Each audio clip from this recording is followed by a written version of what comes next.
he went to the bedroom and grabbed his loaded 45. He pointed the gun at me and told me it was time to release me from my demons. Um, he pulled the trigger, and thankfully nothing happened. I mean, if I didn't already believe in divine intervention, I did in that moment. 69 foot pursuit. Stop! Sir! Stop!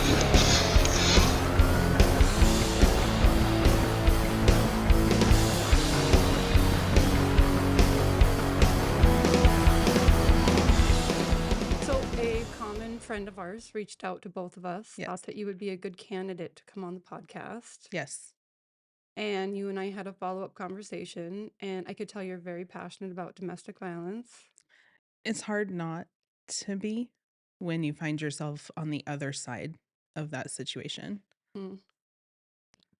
And you and I talked for a long time Mhm. about how it all unfolded, and you you had some really good insights. And I hope that your story today can help other people. I hope so too. So where do we start? Well, probably the beginning. What does that Um, look like? so, I actually met this person years and years ago in my past. We actually went to middle school and high school together. We never ran in the same crowds of people. We weren't friends in high school. And then our paths crossed online and we started talking. And he asked me out. And the man showed up at my house 30 below zero, first week of January. And he came in with 5 pre-planned dates, met me, picked me up, showed up at my door, had flowers, had chocolates, and we drew a date out of a hat. That is something I've never done before, and it was adorable.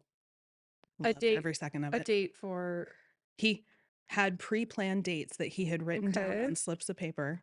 like different events that you Mhm. guys could do for the night. Yep. And he had planned them all out. You know, he considered the weather. You know, we could take a walk. And he brought scarves and gloves and hats and hot chocolate. How old was he at this time? We were both in our mid-30s. Okay. So, you know, it was adorable. Mhm. Nobody had ever come to pick me up for a date and given me like 5 options. Let's draw it out of a hat and be spontaneous. And this was amazing. Um, we ended up going to plan D because the weather was so bad that night that everything that we had drawn out of the hat that we decided to go do, um, it just wasn't working out. So we ended up at a place for dinner that neither one of us had on our radar, but decided to give it a try. And we talked and we talked and we talked and we talked and we had really great chemistry.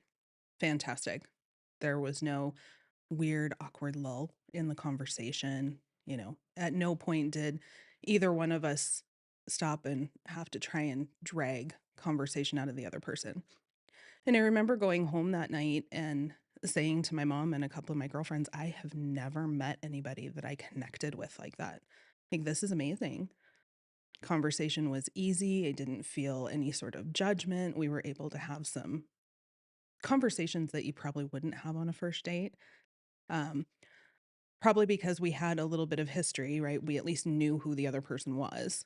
And we were able to catch up on the last 15 years of our lives, 20 years of our lives, the good, the bad, and the ugly. Mm-hmm. So when the second date rolled around and the third date rolled around and it was just as comfortable, things started moving really fast.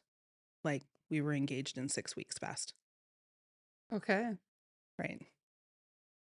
Um, Had but he been married before? no, nope, he had not been married before I had. Um, I had been married right out of high school, and that lasted about 5 years. So I was 10 years into single life, 12 years into single life at the time, and wasn't looking to get married. But Mm-hmm. here I had this amazing connection with this amazing human being that totally swept me off my feet. You know, he showed up at my work with flowers. He prepared dinner. He was attentive. My dogs loved him. my dogs loved him. That meant a lot to you. It did. And I had a really awful cat at the time who loved nobody but me, and my cat loved him.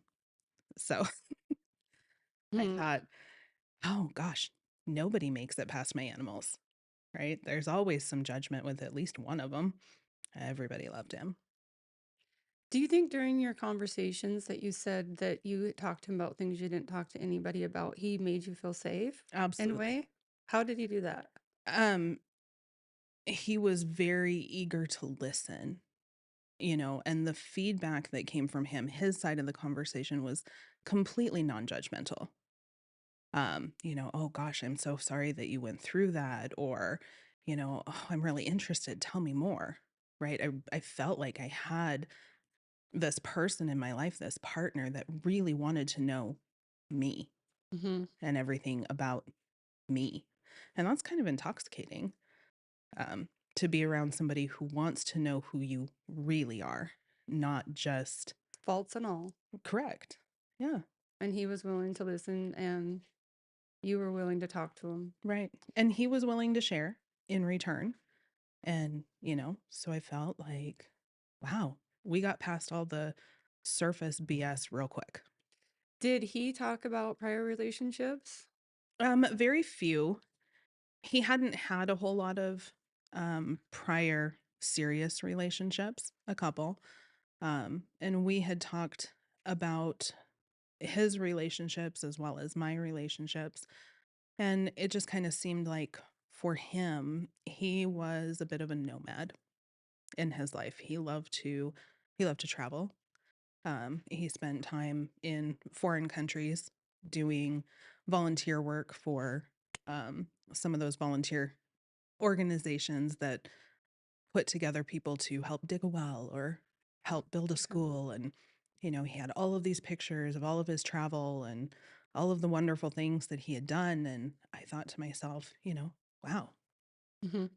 this For is somebody who cares about other people, other the people. community. Yeah, He's paying attention. He's as far as what society tells us doing all the right things at this time. right. Yeah, absolutely. And he's doing more of the right things than the average person, right? Who has the ability to spend their life traveling and doing volunteer work? So for him, the way he portrayed his past up to that point and his relationships was that, a relationship just wasn't quite right for him. He never found that relationship that made him want to settle down. He never found that relationship that made him feel like marriage was an option. Um, and he was happy and content being single and doing the things that he loved doing, and um, finding a partner who wanted to be those things with him, and allow him to continue to do those things was important to him. Hmm. So, you know, to me, I thought this guy's amazing. This guy's great. Yeah. So the proposal, how did that go? um, so the proposal was kind of off the cuff, at least for me. I was totally not expecting it. It was Valentine's Day. He showed up to my office to pick me up for lunch. And before I got in the car, he was kind of fidgety. And he said, I was going to do this later, but I just can't wait. So, like, in my parking lot at work, Hmm. when he picked me up for lunch, he got down on one knee, put a ring on my hand, and asked me to marry him. Like, no pomp and circumstance. He brought me flowers, but he didn't want flowers to die. So he went and got me silk flowers so that I would remember, so that I would have a permanent remembrance of that moment of that day. So individually, these acts aren't necessarily egregious. Together, though, they kind of present um a almost like an obsession. Right. Up to that point, I'd never heard the term love bombing. And it wasn't until after I was out of that relationship that I heard the term love bombing I and haven't heard it. What is realized. that? So, love bombing is when somebody provides you with everything you need to feel loved, right? They're paying attention to you, they're bringing you gifts, they're speaking your love language, whatever that looks like, right? Acts of service or gifts or attention or physical touch. Um, and is overwhelming. It's all consuming. It's intoxicating. So it pulls the person on the receiving end into, oh my gosh, this person really loves me and they love me for me. Look how wonderful this person is to me. Um, Typically, love bombing is short term. And for me, it was short term. Would you consider that to be kind of like the honeymoon period? Is it similar to that? I think it's more than the honeymoon period, but it is certainly within the honeymoon period, I think, most of the time. I think people who tend to utilize love bombing as a form of manipulation can do it cyclically, right? So they give that attention, that time, that focus, and then it starts to go away because that's not the normal state of things. Mm-hmm. But then it can often be used to, oh, make up for a fight or make up for a perceived wrong or, you know, to bring that person kind of back into where the love bomber, where the manipulator wants that person to be. If your partner, if the person on the receiving end of that is unhappy, if they're thinking about leaving, if they're not feeling satisfied in the relationship, if they're not feeling like they're getting their needs met, well, then boom, I'll make dinner. I'll clean the house. I'll take out the trash. I'll make sure you don't have to put gas in your car. I will bring you flowers at work. I'll make you lunch. Right. And then after days, weeks, months, whatever it is, those things start to fall away again. And then did they only pick up when he did something you didn't like? Yes. Um, so in our relationship, it kind of went in ebbs and flows. Um, Publicly, that stuff never stopped. Right. So where somebody else was looking, that those kinds of things never stopped. He opened doors for me. He always, he brought me flowers. He would drop me off lunch at work, but at home things looked a lot different. Um, and from the outside, I remember somebody saying to me, "Oh my gosh, you are so lucky. Everybody needs one of him in their lives." And I remember smiling and nodding and saying, "Yeah, he's wonderful." And on the inside, I was like, "Oh God, if you only knew. Nobody deserves to have one of them in Yeah. their lives." So after you got married, Hmm. what started breaking down? Well, kind of the second the ink was dry. Wow. I mean, I remember we left our wedding reception and had a huge fight. And we fought all the way through our honeymoon. I mean, we took 10 days. We got married out of state and we hit a number of national parks on our way home and just drove. But everything was kind of uncomfortable.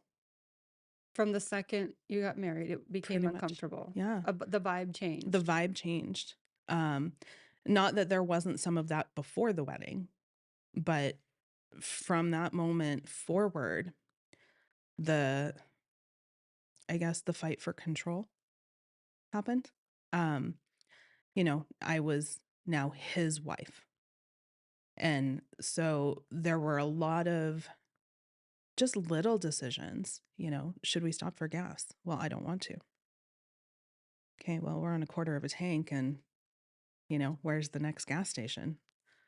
And it would be those kinds of things. And it was little and it was mundane. And I was like, gosh, I'm just pushing this guy's buttons. Like, apparently I can't do anything right. Am I doing something wrong?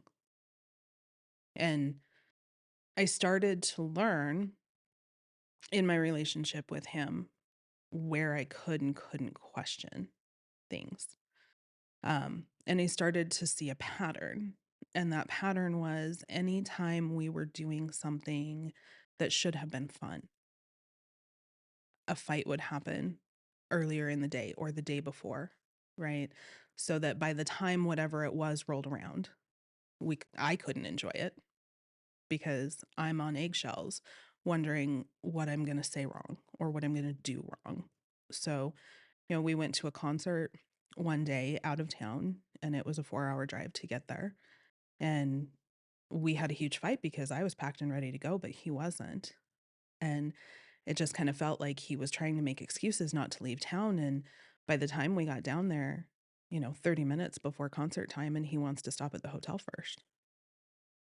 And I was like, we fought all the way to the hotel. We fought all the way from the hotel to the concert.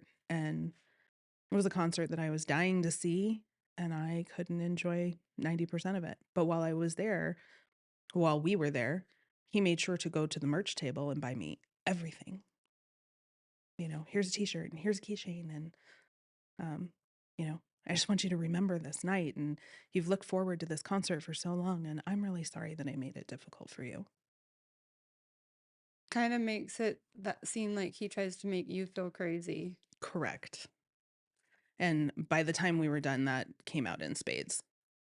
But I really kind of think that where there's this need for control in a relationship, that gaslighting, that making the other person feel like they're crazy is a necessary part of the process to keep them from understanding exactly what's happening. As far as control of your life, did he try to take some of that away? Like your Oh my God. friendships, your Yes. independence, hobbies? Yes. And in the beginning, we had some conversations about jealousy and friendships, and I have stayed in contact with a number of men that I've dated throughout my life. Just because I've dated someone doesn't always mean that they were the right person for me, but I've developed some lifelong friendships with some of those people, and those were huge triggers for him. He hated that. Um, and I remember him telling me when we were having an argument about these people in my life that as far as he was concerned, there was nobody before him. And I needed to make sure that there was nobody before him. And I was like, wow, we're in our 30s. Like, obviously, there's been a relationship before me. Obviously, there have been relationships before you And information he had known prior anyway. from the beginning. Yeah. So what about making new friendships? Were you allowed to do that? New friendships were difficult. There were people in my life that, I had a really tight knit group of people in my life at the time. And those people he was very involved with. Um, but I didn't really see anybody other than those people and him. Um, so there wasn't a whole lot of opportunity to bring new people into the fold. There were people that he put his foot down about and said, I absolutely can't handle this person being in your life. Mm.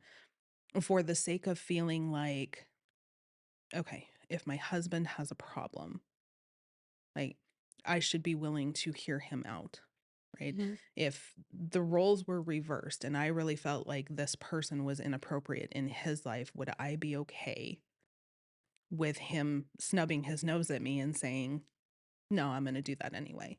No, I wouldn't be okay with that. So I need to respect that. And I put an end to most of those friendships, if not all of those friendships, during the time that we were married. Um, I think where the real eye opener was that after the divorce, I found out from a lot of those people that during our relationship, he had called them or texted them, said awful, horrible things to them. He had About your behavior or what he no perceives? about what he perceived them to be and what he Oh, perceived okay. them to be doing in trying to be a part of my life, right? They must be trying to sleep with me. They must be trying to get in between me and him. They must be trying to break up our marriage. And a couple of the ones that I can think of right now lived out of state. One lived in Idaho, one lived in Utah, one lived in Washington, like that I hardly ever talked to, but I was friends with on Facebook. Or occasionally we'd text each other and say, hey, haven't heard from you in a couple of months. Everything going okay? But I figured that's my responsibility in a relationship, is to make sure that we're communicating and that I'm not disregarding the things that make him uncomfortable. And at first, it seemed reasonable,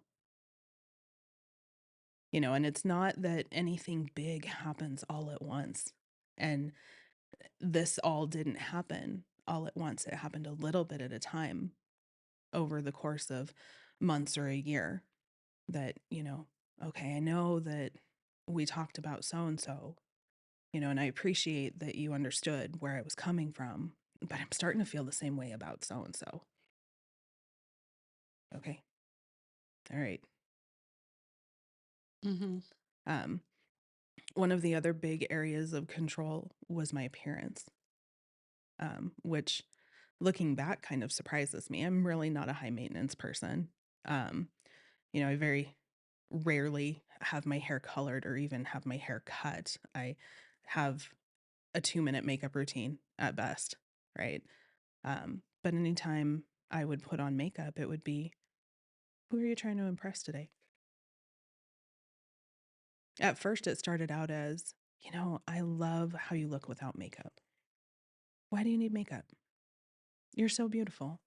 You're so beautiful without it. Why would you put that on your face? And then it started to become more aggressive. Who are you trying to impress? Who are you going to see today? Who are you making yourself up for? Where did you go on your lunch break if you put makeup on today? You were 3 minutes later getting home than usual, and I see you put makeup on today. You must have stopped to see someone. And how do you de-escalate that on Uh, your side? I started not wearing makeup. I started finding myself wearing clothes didn't didn't really suit me, right? They were A, not my personality, or B, weren't great for my figure. I'm not a little girl. Um, but they didn't do anything to make me feel good about myself. Um, but I was always afraid of, if I put on something that I felt good in, I was going to look like I felt good in it. And if I looked like I felt good in it, then I must be trying to impress someone. He never considered that it might be him you were trying to impress? No, because it didn't impress him. It's something he didn't want you to do. Correct. Yeah, he wanted, his comment was, all you're doing is painting a mask on your face, which means that you need somebody else to see you for not what you are, not who you are, or you can't stand to look at yourself in the mirror. Did he have any influence on finances to where you couldn't be independent? 100%. And that started out feeling pretty mutual. Um, so he had a military disability and didn't work. So his finances were pretty secure. I had to go to work every day. So it was a lot harder for me to get to the water department to pay the bill, or, go ask questions about the cell phone bill if there was something weird, right? So he just took that upon himself, if it's okay, I'll just pay the bills. And it started as both of us putting money into a joint checking account where we paid the bills out of. And then it became, it would be a lot easier for me to just pay your bills if I was on your checking account. I can just get this taken care of for you. Well, that makes sense. We're married, It does. right? We're married. No big deal. I am apparently now on your checking account, so I should put you on my checking account. Um, Over the course of time, things that I didn't realize had happened was that my name came off of all of the utilities. We had put the cell phones in his name to get the Oh, military and the so you veterans had nothing in discounts, your name. right? There was absolutely nothing in my name. Nothing. Um, it was, we had started going through a process to eliminate debt, pay down bills, build up savings, right? We're being responsible adults. And he was fantastic at it, down to the penny. He knew where all of our money was, down to the penny. And for the first couple of months, I was like, oh my gosh, I'm so lucky, Mm-hmm. right? I have this person who wants to build a future with me, who wants to take care of our finances, who is better at it than I am, thank God. Somebody who the only way I pay my bills on time is to make sure they're set up on bank bill pay, otherwise I'll forget about them. But I have this person who sits down with me 2, 3 times a month. We go through the bills, we go through a plan. We're gonna put this much money away. Pretty soon I realized I hadn't even so much as put gas in my car in 5 or What do you 6 mean months. by that? He would come pick up my car while I was at work, and he would put gas in my car, drop my car back off, and text me and tell me that he noticed I was low on gas, so he came and picked up my car, filled up the tank. I didn't have to worry about it. And at first, that was so cute, right? Adorable. He's taking care of me. I am so lucky. But it's taken independent skills from you. All of them. And I didn't realize until a couple of months in, and I was really struggling with this feeling that I was being smothered, and I couldn't quite put my finger on it because I have this wonderful person doing all of these wonderful things for me, and I'm mad about it. I'm sad about it. I'm frustrated about it. And I realized I hadn't so much bought in a pack of gum for myself. I hadn't put gas in my own car. I hadn't done grocery shopping. I hadn't paid a bill. And being independent all of my life, I was suddenly thinking to myself, what just happened? What just happened? I have given up all control of absolutely everything. Like, there's no record of me living in this house. The house is in his name. The utilities are in his name. The phone is in his name. The car insurance is in his name. Everything is in his name. And suddenly I don't exist. And so we talked about it, and I told him how I was feeling. And he was immediately angry, very upset, because how dare I accuse him of trying to take control? All he was doing the things that we had agreed upon. And he wasn't wrong. I had agreed to every last bit of it, all of it. Do you feel in a way you betrayed yourself? Yes. But at the time, no. I mean, looking back on it, yes. But at the time, no. I thought to myself, how did I get so lucky to get this human being in my life? Right? Finally, there's somebody that's stepping up to take care of me and take care of the household. And we're dividing, our division of labor was he took care of the things at home and I took care of the things at work. I think that all these things that the patterns that you guys have created aren't necessarily, as far as the good things, Mhm. unhealthy. It's the motive. Hmm. That's what it is. It's the motive is why Right. he's doing those things. And I remember having had a conversation with his mom about motives. And she said to me, does it really matter why he's doing it Uh, if you're receiving the benefit? It absolutely matters why. How is his relationship with his mother or females? He is very close to his mom. Most of his best friends, most of his closer friends are female. How about his father? Um, he's very close to his father. He did not have any abnormal relationships growing up in his primary family. Not well, I guess I can't say that. So his dad is his adoptive father, but has been in his life since the day he was born. He was not his biological father, and that was never a secret in his life.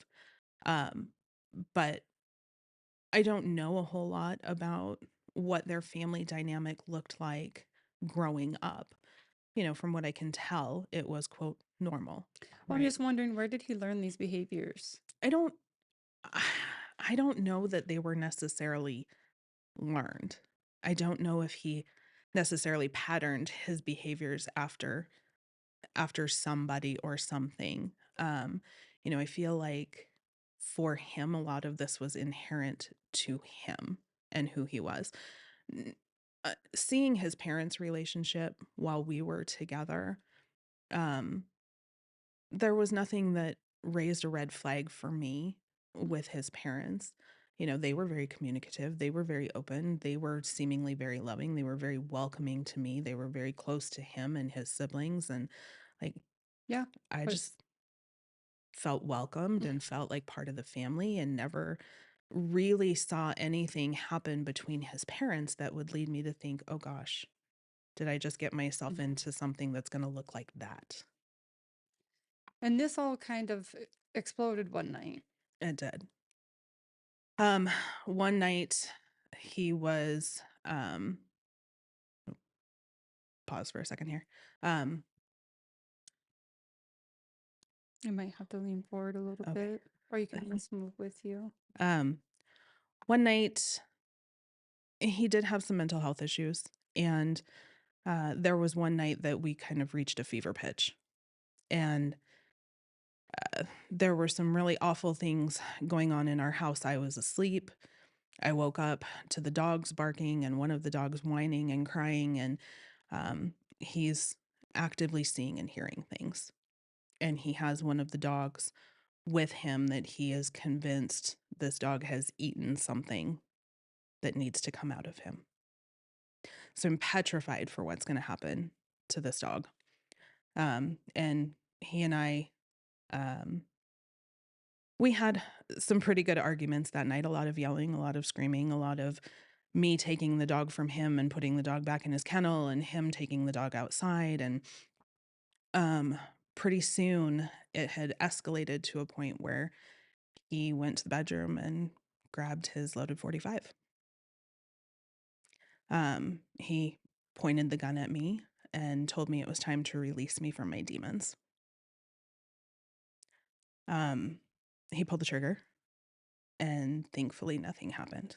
I mean, if I didn't already believe in divine intervention, I did in that moment. And I took that opportunity to bolt, Just run. ran. I ran out the back door. I grabbed my phone.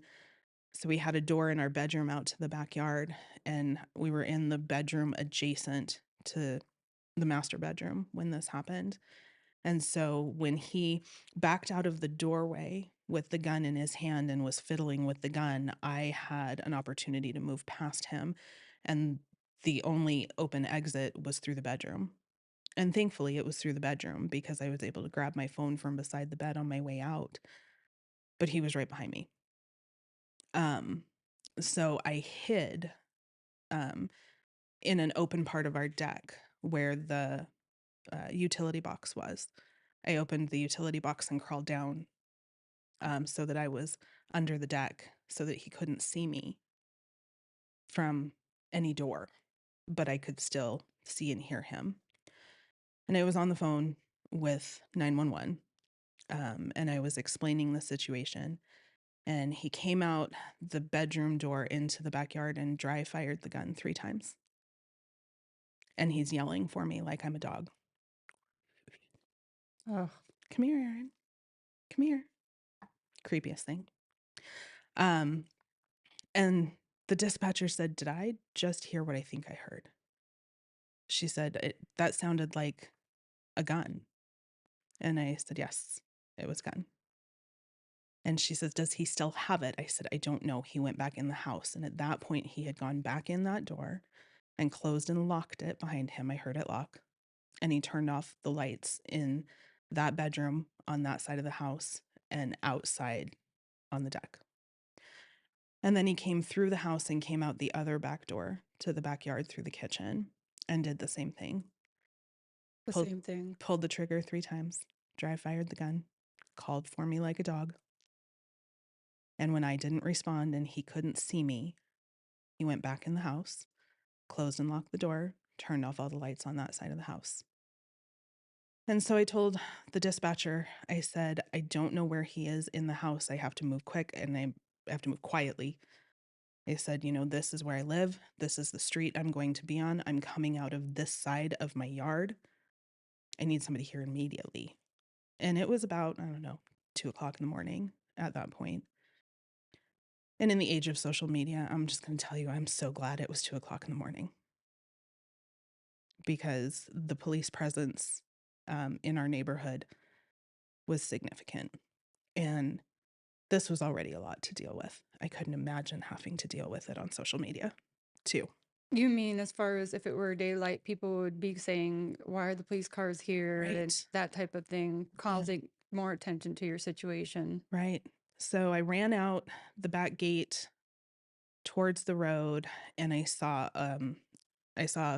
local police coming up the road, and he pulled over about a block down and flagged me to him. And what I didn't realize at the time was how close he was behind me.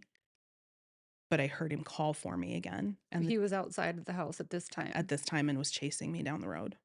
Um, and the dispatcher asked me, "Does he still have the gun?" And I said, "I don't know. Do you want me to stop and turn around and look?" Like, I don't know. At which point they said, "Absolutely not. Keep moving." Um, and I had to have been, I don't know, 50, 75 feet away from the patrol car whose lights were off. The officer was standing off to the side. He didn't see the police at the time.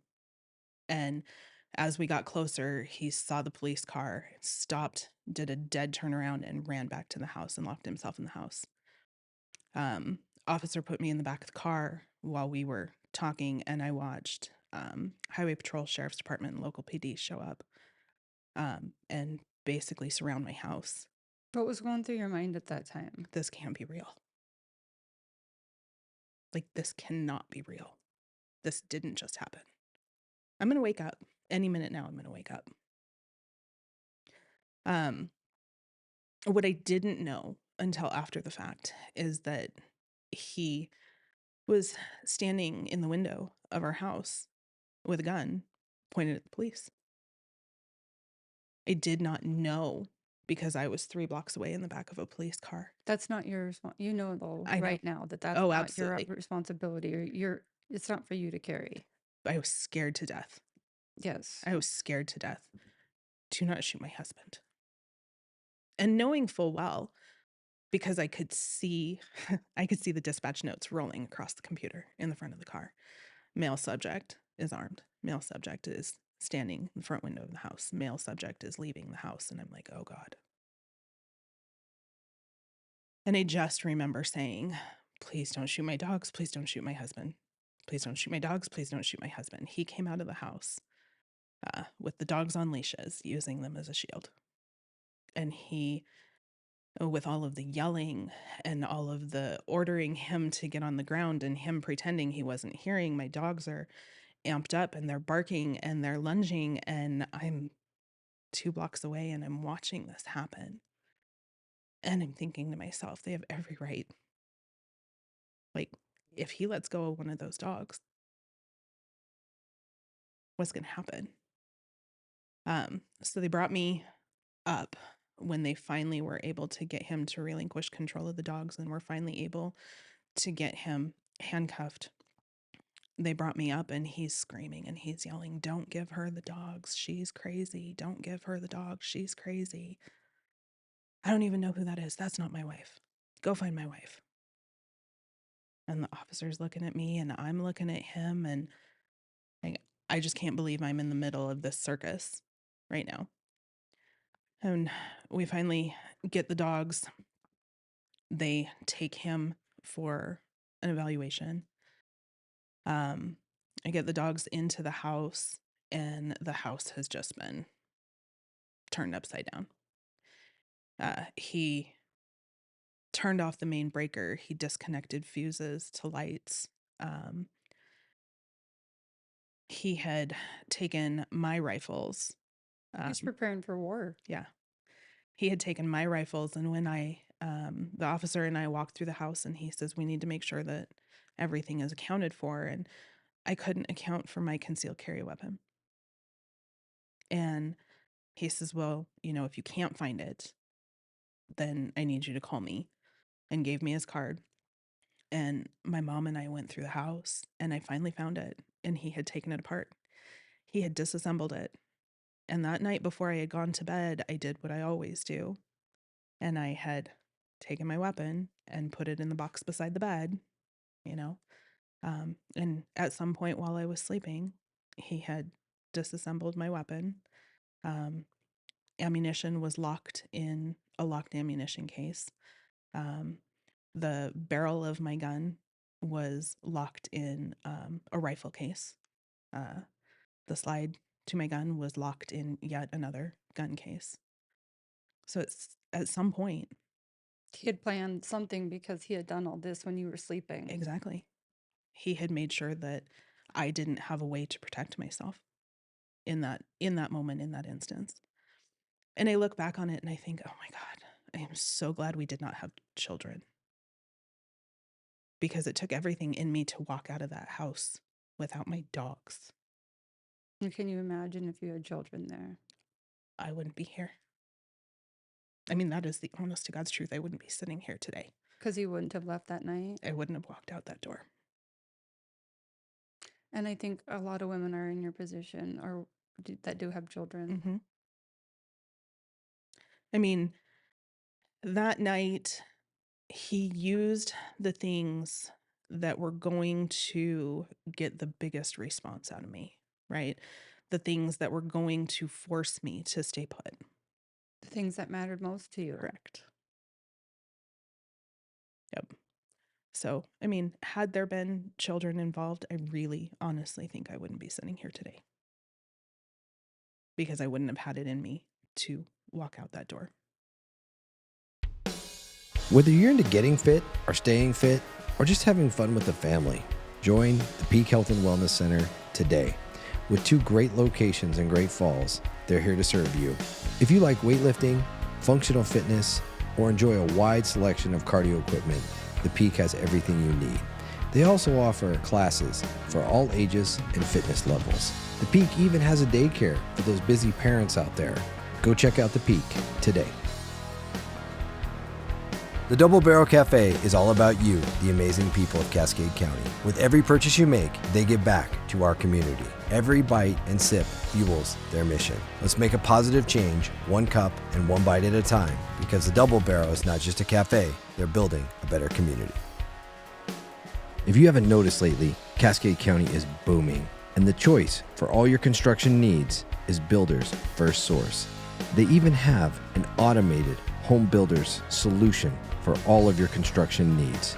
Go to 826 Northwest Bypass in Great Falls and check them out today. Are you looking to replace those floors in your home? Or maybe you're doing new construction? The place I trust is Contract Flooring Carpet One. This is a locally owned and operated business here in Great Falls, and they are committed to serving you and giving you the very best prices and the very best product and service. Go see Contract Flooring Carpet One today. You'll be floored. When deciding who I would trust for the technology component of this podcast, the choice was simple: Information Systems of Montana. Whether purchasing products for business or when I had them build me a new MacBook to catch child predators, they delivered, creating a solution for my exact needs. Contact Information Systems of Montana today. Everybody needs a good insurance plan. Whether it's for home or auto insurance, check out Heinbaugh Agency. Eric Heinbaugh is a local agent focused only on customer service, not sales. If you're passionate about firearms and the Second Amendment like I am, one of the best places in all of Montana to go is Mitchell Supply. Jim and Tammy Mitchell have been running this gun store for decades. They're major supporters of the Second Amendment, and they're major supporters of our community. And obviously, they're supporters of this podcast. For all your firearms needs, go check out Mitchell Supply today. And then after the police came, he was arrested, I assume, after the evaluation or in conjunction with, or how did that work? So he actually wasn't arrested until down the road. And the arrest was not for domestic violence. The arrest was for stalking. So there came a point where he was out of the house during that transitional time. And I had told him, you know, if you cut me out of the conversation, if you don't tell me what's going on, and you try to come home, I will have to file an order of protection. So what you're saying is when you're getting help, I need to know, are you getting help? Who are you getting help with? I need to know I'm safe. You can't Right. come back until I'm safe. Correct. You know, we need to be safe. We need to be talking. And the tone of our conversations was not great at that point in time. I did not feel safe. I felt like the tone of our conversations was him telling me what he thought I wanted to hear. Like what? That I was safe, that he was working on himself, that, you know, this would never happen again, that, you know, he loved me, that But there were breaks in our conversation where he said things that were mean and hurtful, and he had taken throughout our relationship. Those things that I had told him about myself, those things that he really wanted to know, right? Because he really wanted to know me. And he used those as ammunition. I mean, those were some of the most impactful arrows in his quiver, was pulling out every awful thing in my life, everything that he could think of to make me feel less about me so that I was more dependent on him. I must be crazy. Nobody's ever going to love me. Look at my past failed relationships. Look at all of those things. The problem is you, not me. Correct. Um, so these are calls or these are phone calls? Okay, so these are over the phone, I assume, when he's getting treatment. Correct. Okay. How long was he in treatment? About 7 weeks. That's a pretty long period of time. It wasn't. Inpatient mental health treatment. It was. And I assume, I would hope, a domestic violence component? No. No. No. How is that possible? It's a really great question. So there was a social worker down there who had a background in domestic violence, and she tried. She and I had a number of conversations until he revoked permission for me to speak to anybody. But they didn't see it as a domestic violence incident. They saw it as a mental health crisis. Okay, could it be both? Well, it could be, but that would make their job more difficult. I'm sorry, cynicism. How did she try?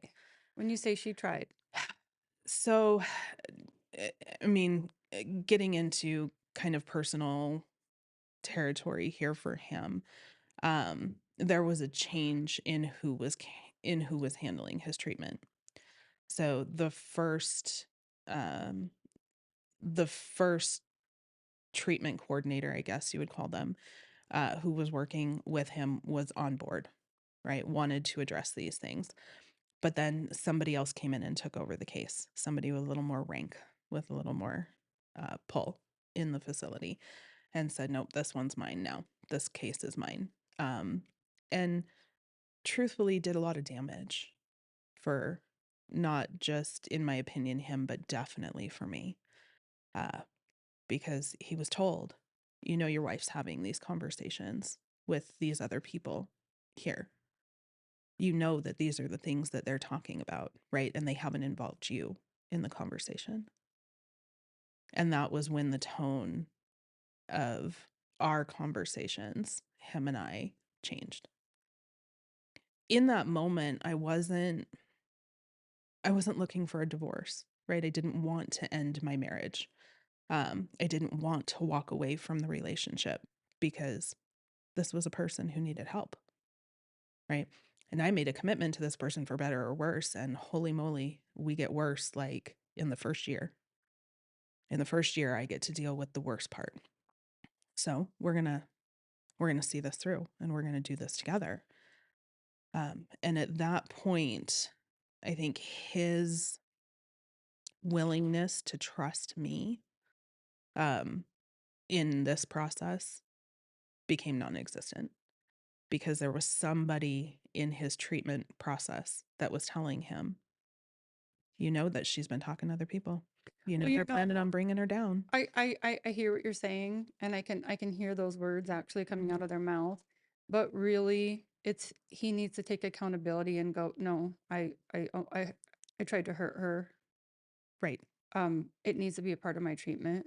I tried to hurt a person. I tried to kill a person. And for me, I hadn't accepted that myself yet. This was all still so fresh and so new and so traumatic and so overwhelming, and never in a million years where I thought I'd be in my life. I couldn't have scripted this in my worst days, right? I never could have imagined that this is a place we would be in. And I'm kind of calm in a crisis, right? There's a next logical step.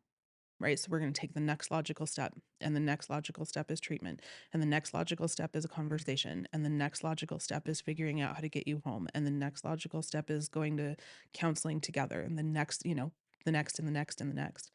Um, and at that point in my life, saying this is not a safe environment for me, and I can't allow myself to be in this relationship any longer hadn't crossed my mind. It really hadn't. So, and did anybody in the I'm not going to say law enforcement community necessarily. I'll use the word criminal justice community maybe more. Any services, did anyone reach out to you to help you through the process, to help you through working with his treatment team, to No, help you look at what steps come next? Nobody reached out nobody. to you after this incident. No. My communication was solely with the one social worker on his treatment team until he revoked his HIPAA ROI. Then I couldn't talk to anybody. I was completely in the dark. I didn't know what the next step was. I didn't know when he would be home. I didn't know if there were going to be any charges that came of this whole situation. I didn't know if I was going to need an order of protection. I didn't know any of it. So at this point, he is getting treatment. Mhm. You're not included in his discharge plan or safety plan or anything of that nature. He has the keys to your home. Well, he didn't because it was the middle of the night and when he left, and he left in his pajama pants and flip-flops, but um he didn't have his own phone. He didn't have the keys to the house. Um so I had a standing whatever Thursday morning at 10 a.m. conversation with the caseworker, and whether she answered her phone or not, I still called. And I remember that morning I called. And I was just about to give up because I knew it was going to go to her voicemail. And she picked up the phone and she was out of breath. And I could tell that she had been running to get to the phone. Um, and she said to me, I'm really sorry. I can't have any additional conversations with you. And I said, okay, I understand. And she said, no, I can't have any additional conversations with you. Because that's a hint that he's leaving, And I isn't went, it? oh my God, he's not there anymore. Mm-hmm. Like, she didn't tell me anything, but she told me everything Right. and what she didn't tell me. Bless her. Thank God for her. And I had told him that if this happened, I would have no choice but to file an order of protection because I hadn't been involved in the conversation and I still didn't feel comfortable. And we have zero resolution. I have zero reason to feel like I can be in the same place as him. Absolutely. I mean, that is a human response to your own safety. Right. So I had already, over the course of the previous week, had felt uneasy about how all of this was playing out. And after I had that conversation with him, I went and I downloaded the forms necessary to file a petition for an order of protection. And I filled them out and I went to district court and there were no judges in chambers that day. And so they said, you need to go to municipal court. Get this filed right away. Go to municipal court. So I went to municipal court and they said, well, we can't file on district court paperwork. And I said, well, now what am I supposed to do? Right? Because then they tell me that the municipal court judge is getting ready to leave chambers in like an hour. And now I'm going to be all weekend without Anything. any recourse. So thankfully, municipal court pointed me in the direction of victim witness. And I remember I went running into the victim witness office, just a mess. And thank God for Lacey, a victim witness. She has been kind of my hero through this whole process. Walked in, explained to her what was happening, and she started printing forms. And she said, we're just going to split this up. You work on this half, I'll work on this half. You sign where you need to sign. We're just going to put all of the same information on the same forms. And I said, okay. And we got that done in, 30 minutes. And I turned around and went running back to municipal court and happened to catch the judge just before the judge was leaving. And I remember while I was sitting there, a judge called me into chambers and said, you just caught me in time. I usually don't do this, but can you come into my chambers and explain to me what's going on? And so I did. And my phone was sitting next to me and it just kept going off. Emails, text messages, phone calls. And I went to silence it and he says, no, let it ring. I want to see this. He says, is this all him? And I said, yes, this is all him. A dozen missed calls, 10 text messages, emails to 2 different email accounts. I mean, just blowing up my phone. And I said, I don't know how he got in the house because his phone has been sitting on the kitchen counter where he left it that night. So that means he's been into the house. And the house was locked and he didn't have keys with him. Well, he knows how to get in the house. He had kicked out a window to get into the house. But, there's nothing that could be said or done about that because it was his house. It's his house, right? Mm-hmm. He can do the property damage he wants to do.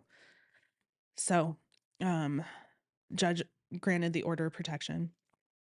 And I was told, don't go home, don't go to work, don't go to a family member's house, don't go to a friend's house, don't go anywhere that he's going to find you, anywhere that he would think to look for you. Just keep moving. And that's panicking. That's impossible. Where am I supposed to go? Right? And then at this time, you do have access to shared. Did you make any changes to the? I did. Okay. Yeah. So it dawned on me about an hour into this process. Oh my God. He's going to take my money. He's on my bank account. By the time I had gotten to the bank, he had cleaned out the bank account, which wasn't a whole lot. He left me $100, effectively disabling me from doing anything. I couldn't go get a hotel. I couldn't, go buy a new phone. I couldn't, whatever, right? I couldn't do any of it because all of the money I had access to was gone. And the joint account that we utilized in his name, right, his account that he was primary on, he had locked me out of. And that was the one where all of our mutual bills for the house were set up on. So I had no access to the money that was in his name primary, and he had just taken all but $100 of the money that was in my name primary. It was very gracious of him. I know, wasn't it? It was very nice. I mean, at least I could put gas in the car so that I could drive around for another 2 hours. So what did you do? I'll be honest, that day was kind of a blur. I remember driving. I remember panicking when I remembered and ran to the bank. I remember, I don't remember a whole lot after that. I do remember them telling me, I remember getting a phone call the next day, that he had finally been served. So now the order of protection was in place and it was okay for me to go home. Does the order, and I'm confused about this, how this process happens. Mm-hmm. You two have a designated residence together, and that's why he couldn't get in trouble for kicking out that window because Right. it was his house. Correct. When the order of protection is served, does that grant you basically primary resident of that residence, or how does that work? It doesn't always, but in this instance it did. And it did because, we have pets and we had a home that needed to be taken care of. And I was the one who had been here and been in the home and been handling things, had been taking care of things.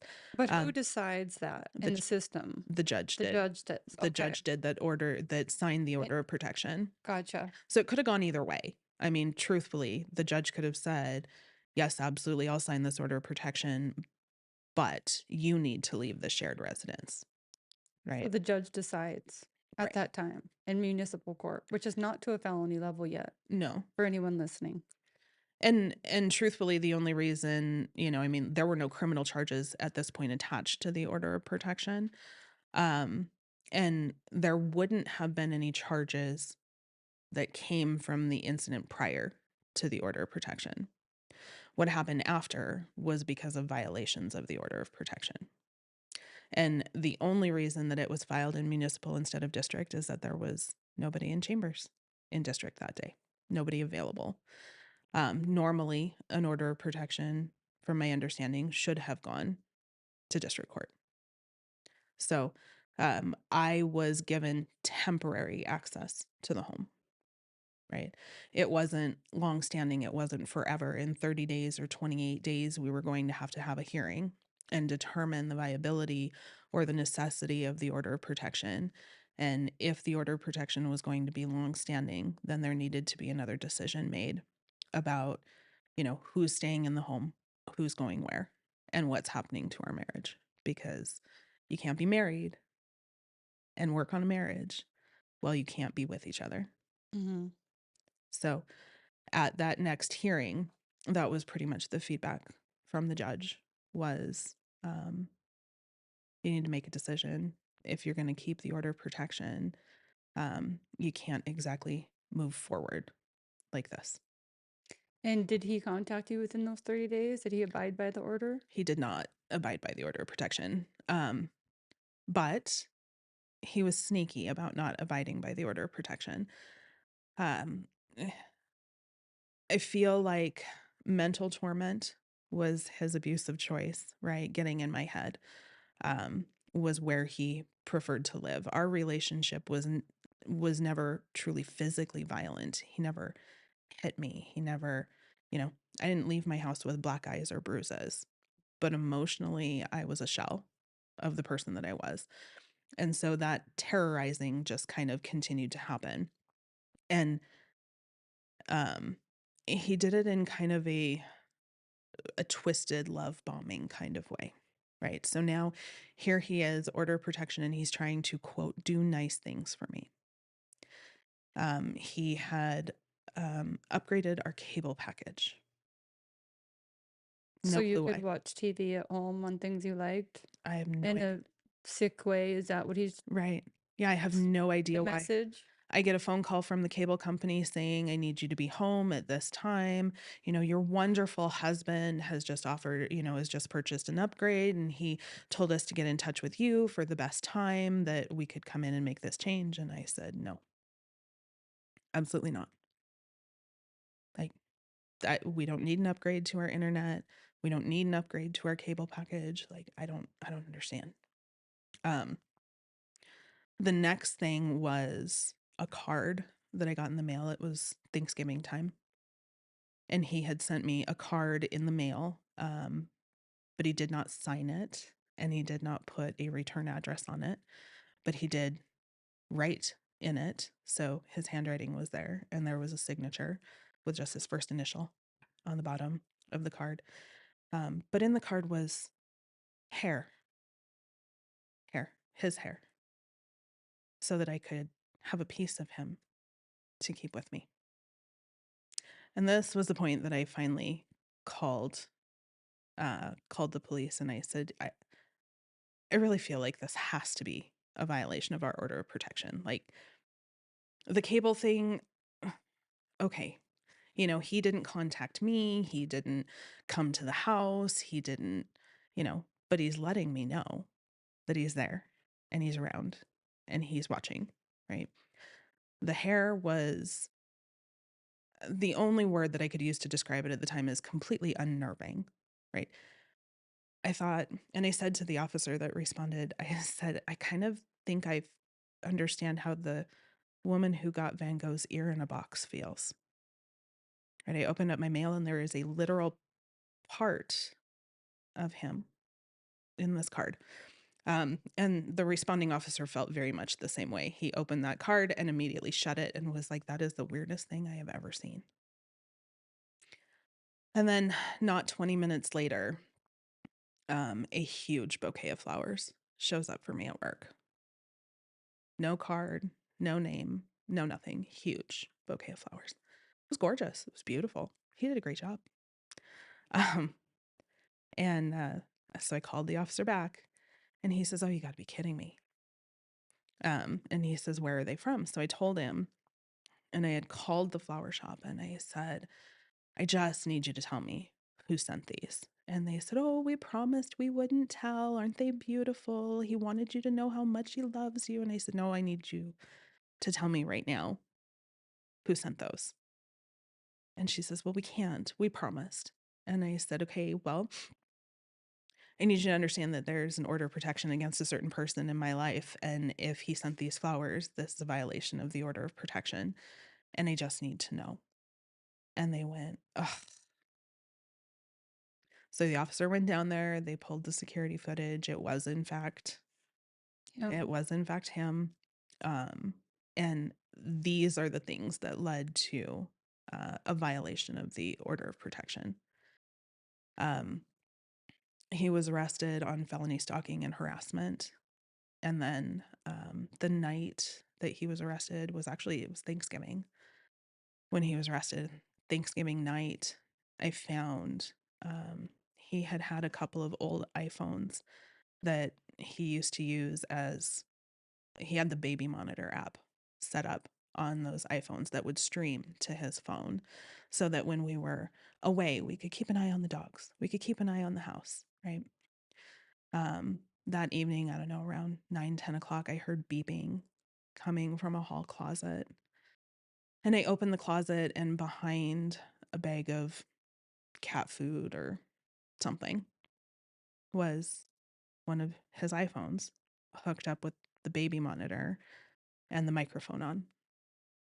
And there was a device in your home? Correct. So at some point in the previous roughly 24 hours, he had been in the house. And was recording your every move. Correct. What'd you do? The phone was dying, so I didn't worry too terribly much about it at that point. I just shut it off. But that was never included on the stalking and harassment charges because I couldn't prove it. Nobody could prove it. I didn't have a security system, but I tell you what, the next day I had a security system. Mm-hmm. So how long after this happens, he gets charged? Mhm. Does he get arrested? He does. He's in jail. Mm-hmm. Does he write to you from jail? Did you try to No. contact you? No, because everything's recorded there. Right. Yeah, there was no contact. He was arrested on Thanksgiving Day, and to my surprise and amazement, was arraigned the day after. I mean, I kind of figured there would be a holiday weekend in there and he would be in until Monday, but he wasn't. So he was bailed out. I was shocked. I'll just be honest. I was shocked at what they set his bail at, and I was shocked at the response from the arraigning judge that basically said, this is some serious serial killer stuff. Like, I understand that you haven't done anything to physically harm this person, but like the psychological torture that you are putting her through is unacceptable. So I was surprised to kind of hear that from the bench, because up until this point, nobody had really taken any of it very seriously. There had been previous points where I had tried to express my concerns about his behavior with his family or with his mental health professionals more than once. I barged into his counselor's office, into his therapist's office, and said, as soon as you're done with this appointment, you and I need to talk. Right. I reached out for help, and I was always told he hasn't done anything to you. There's nothing we can't do anything if he might hurt you. We can't do anything if he might cause property damage. We can't do anything if he could. And I said, so I have to end up dead before somebody takes this seriously? Like, and I get both sides of it. I absolutely get both sides of it. If he hasn't done anything to break a law, then how do you charge him with breaking a law? Well, I think that when your intention of going into the counselor's office was to let them know about the criminal thinking behavior that's going on, not just mental health, but actually there's additional component that needs to be addressed or something bad is going to happen. That, am I speaking out of turn there? No. I mean, you're not looking for charges, you're looking for some insight, and he needs help or something. Right. And you were right, something did happen. Right. Um, I will say that at that moment, um, I really felt like the justice system was taking it seriously. Um, and that kind of surprised me.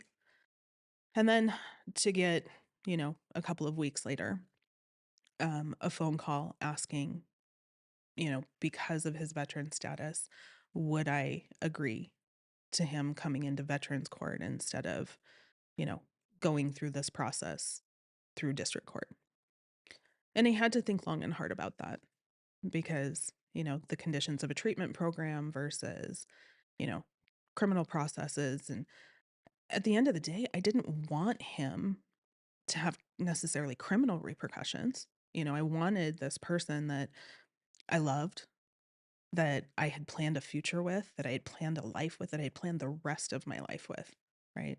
I wanted him to be safe, not just for me, but for him, for people around him.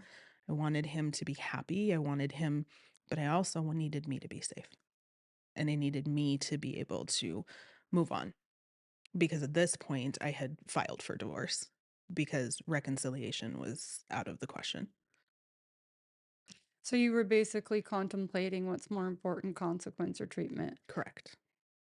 But knowing what I know about the Veterans Treatment Court program, there is consequence built into that. Mm-hmm. The only drawback at some times is, and it is appropriate in some cases, the expungement. Correct. Did you go through that? I did. Um, and there's a part of me that says, I really wish those charges hadn't been expunged because at this point, there's no record of what I went through with him, right? But there was another component for me that said, I can't afford for him to have these charges on his record. What if in 15 years, you know, something comes back around and it's my fault, right? For him, not me, for him. So I'm just going to explain this just because people that, we're Mhm. talking a language that other people might not understand. always, So yeah. Veterans Court is a component of the judicial system that's assigned of district court. And people that have been in the military can go into vet court. There is also something called treatment court. Mhm. They're similar, but they're different judges in Cascade County. And not not always. In fact, I think currently it's very rare that people who complete that program, which is a very intensive program and is a probation officer assigned to it, treatment providers, I mean, the whole gamut. And it's very intense, a lot of reporting to different people. And it's probably the most intensive program under supervision in the Department of Corrections. There is an opportunity at the end of those to get your case expunged. I do think that in the last couple years or so, they're moving away from that, especially on cases like stalking, like PFMAs, which are stackable offenses. Mhm. And when I use the word stackable offenses, like DUIs, for example, the third DUI is a felony. Did you know for partner family member assault that the third is a felony? I do. Mhm. So when I think about that, the third PFMA is a felony. If you have in your pocket a bag with just a couple crystals of meth, that is a felony. Correct. You have to have assaulted or hurt or put fear in somebody On to be convicted. right, on 3 separate convictions, not just 3 separate times. Convictions. Yes. I actually even have some statistics if you're interested. I do not unfortunately have them for 2023 yet, but in 2022, which I think the numbers are skewed because of COVID. Probably. But in Cascade County, we had 22 convictions of assault on a minor. We had 42 convictions of strangulation, 45 of partner family member assaults. These are felonies. Mhm. Those aren't. And I actually think that in every single one of those cases, you can multiply that times 4 because do you think that every time someone hurts a child, that's reported? Do you think that every time domestic violence happens at home, that's reported? These are convictions. Correct. So, I mean, but at the same time, there is an emphasis on other crimes. Mhm. that it's easier to get help for something like drugs than a situation like this. Right. Well, and then, being on this side of it, you spend the beginning, or at least I did, the beginning part of that process saying, what can I do differently? Right. You know, I have agreed to all of these things, right? I agreed to marry this man. I agreed to, I didn't just agree to it, I wanted it. Um, I gave up my personal freedom as far as my finances went, as far as my independence went, right? We made these decisions together. So there's on this side of it, there's this huge component of both guilt and fear, um, and personal responsibility that I think it takes some time away from the situation to be able to put the accountability where it belongs. Um, because I did agree to those things, right? I did play an active role in how far we got into that state of control of my own life. I willfully handed over control of my life, not realizing that that's what I was doing. But then once you get to a point where you realize it, now you feel stupid, right? Because everybody around you says, you are not a stupid person. Like, why would you do that? And hindsight's always 2020, right? I thought I had a partner. I thought I had a partnership, right? I thought we were equals. I wasn't giving up control in my mind. I was dividing labor, right? Working as a team. Yeah. Yeah. So, those things that I actively participated in, actively gave up control of, to me at the time in my decision making processes were not about control. But looking back and putting all of the pieces where they belong, right? The accountability for the process that happened, the grooming, the manipulation, the point where we got to was kind of like moving pieces on a chessboard, right? For him it was, okay, now I'm going to ask about the cell phone. Now we've got the cell phone in place, right? Now her name's not on the water bill, and her name's not on the checking account, and her name's not on the mortgage, and her name's not on the car insurance. So I couldn't leave him. I couldn't possibly leave him. He had control of all of the money. How was I going to go anywhere? And I think it all feels innocuous until you put it all together and you can look back on it and go, oh, well, that's how that I happened. see what you're doing there. Mm-hmm. Did But- he ever take responsibility and acknowledge that he had these grooming behaviors? No. But in all fairness, it's not a conversation I've ever had with him because I wasn't at that point mentally by the time the order of protection came along. Sure. Right. So I wasn't at that point where I could kind of call a spade, where I could see it for what it is. And for my mental health, it's not a conversation I intend to have with him at any point. Whether his conscious intention was that or not isn't really the point. It's when you look back and you see all the pieces put into place, it's hard to call that a coincidence. Whether he agrees with it or not, or acknowledges that he did that. Correct. So I don't need that closure necessarily for him to acknowledge the things that have happened. I can just see what happened as it happened, how it played out, and how it all fit together. And it's taken a while to be able to call it what it is, to be able to call it manipulation, to be able to call it control and to a certain point coercion. Mm-hmm. So I assume that he completed the Veterans Treatment Court. He did. Mm-hmm. Were you involved in that in any way? Not in any way at all. So after he was sentenced, he went on to probation. The contact just ceased, Mm-hmm. which I imagine was just weight off your shoulder. I don't even know how to explain it. How can It you is. explain that? But for me, it never truly was a full weight lifted. It still isn't necessarily a full weight lifted. There was a point in time that I was much more worried about my safety a point in time, a long point in time, um, I spent a lot of time looking over my shoulder. I spent a lot of time making sure that windows were locked and security systems were in place. And, you know, I haven't been to the gun range in a couple of months. I should probably go brush up just in case, right? I mean, I lived in that state of he might be right around the corner, And he might be. and he might be. And it's taken me a good number of years to get to a point where I have finally decided I cannot and I will not live my life in a state of constant terror, wondering where he is and what he's doing and whether or not he's going to be around the corner. So how did you get to that point? Because I think that there are people that are not there yet. Um, a lot of introspection, truthfully, and therapy and support. Um, I have said if my family and my friends could write a book on how to support someone, they should. Because I think in a lot of cases, well intentioned or not, right? We hear you should move. You should get a security system.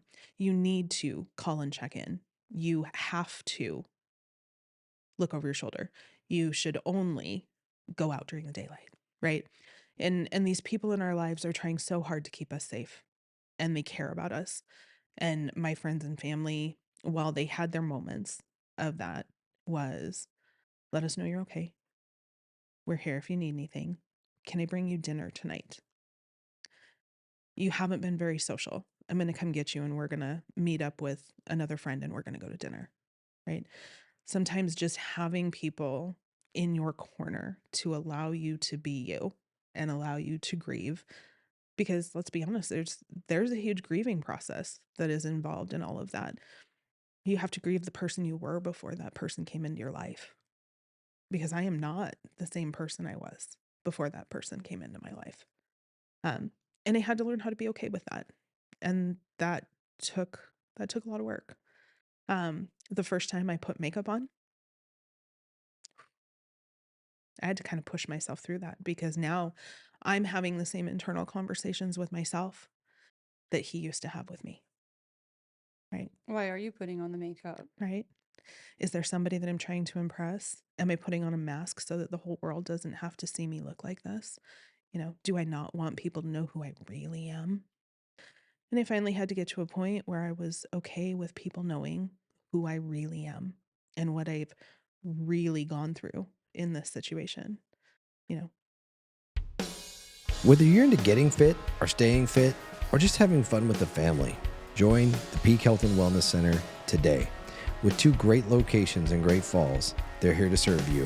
If you like weightlifting, functional fitness, or enjoy a wide selection of cardio equipment, the Peak has everything you need. They also offer classes for all ages and fitness levels. The Peak even has a daycare for those busy parents out there. Go check out the Peak today.